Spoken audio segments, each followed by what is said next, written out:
தமிழ் இலக்கியங்களை ஜப்பான் மொழியில் மொழிபெயர்க்க உதவியவருக்கு மத்திய மாநில அரசுகள் உரிய அங்கீகாரம் அளிக்க வேண்டும் என கோரிக்கை எழுந்துள்ளது. இது பற்றிய ஒரு செய்தி தொகுப்பை இப்பொழுது பார்க்கலாம். தேமதுர தமிழோசை உலகமெல்லாம் பரவும் வகை செய்திடல் வேண்டுமென்றார் பாரதியார்.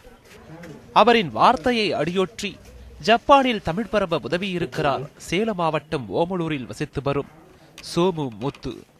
1922 ஆண்டு பிறந்த முத்து தொடக்கத்தில் திரையரங்கு மேலாளராக பணிபுரிந்து வந்துள்ளார். பின்னர் தமிழ் இலக்கியத்தின் மீது ஏற்பட்ட ஆவலால் 1982 ஆண்டு முதல் ஜப்பான் நண்பரான சுஜோ மாச்சினாவுடன் இணைந்து தமிழ் இலக்கிய நூல்களை ஜப்பான் மொழியில் மொழிபெயர்த்து வந்துள்ளார்.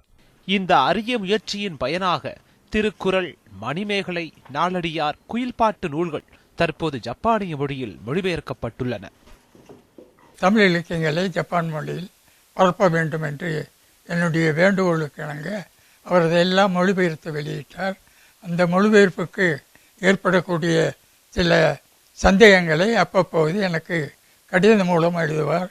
அதற்கு நான் தக்க பதிலை எழுதி பல கடிதங்கள் மூலியமாக பரிமாற்றங்கள் ஆன பிறகுதான் ஒரு புத்தகம் முழுமையடையும்.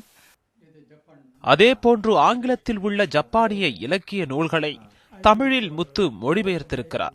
தமிழ் இலக்கிய நூல்களை ஜப்பானில் அறிமுகம் செய்தமைக்காகவும் ஜப்பானிய நூல்களை தமிழ் மொழியில் மொழிபெயர்த்து கலாச்சார உயர்வுக்கு வித்திட்டதை ஒட்டியும் ஜப்பானிய அரசு முத்துவுக்கு அஞ்சல் தலை வெளியிட்டு கௌரவித்துள்ளது. 26-27 வருஷம் ஒரு ஜப்பானியனும் ஒரு இந்தியனும் தொடர்ந்து நட்பு கொண்டிருக்கிறார். நட்பு கொண்டு இலக்கியங்களை பரிமாறிக் கொண்டிருக்கிறார்.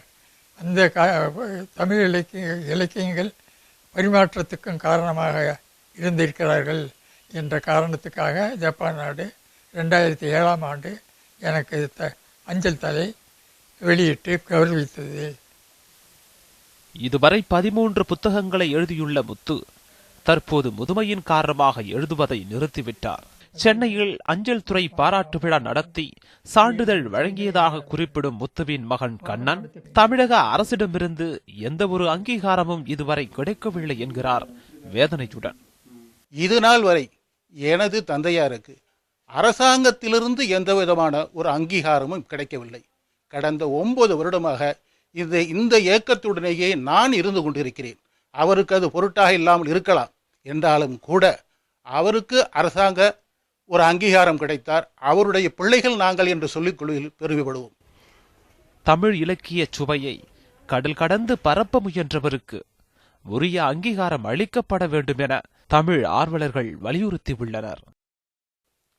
தமிழின் உயரிய இலக்கியங்களான திருக்குறள், மணிமேகலை போன்ற நூல்களை ஜப்பானிய மொழியில் மொழிபெயர்ப்பதற்கு உதவிய சோமு முத்து அவர்களுக்கு ஜப்பான் அரசு அவரின் உருவம் பொறித்த தபால் தலையை விட்டு அங்கீகாரம் செய்திருக்கின்றது. ஆனால் இதுவரை தமிழக அரசிடமிருந்து எந்தவிதமான அங்கீகாரம் கிடைக்கவில்லை என்று வேதனை தெரிவிக்கின்றார். இதுபோன்ற சிறப்பான பங்களிப்பை ஆற்றுபவர்களுக்கு உயரிய அங்கீகாரம் அளிக்க வேண்டியது என்பது தமிழக அரசின் கடமையாகும். கீதன் நியூஸ் 7 தமிழ் ஒளிப்பதிவாளர் பார்த்தசாரதியுடன் சேலம்.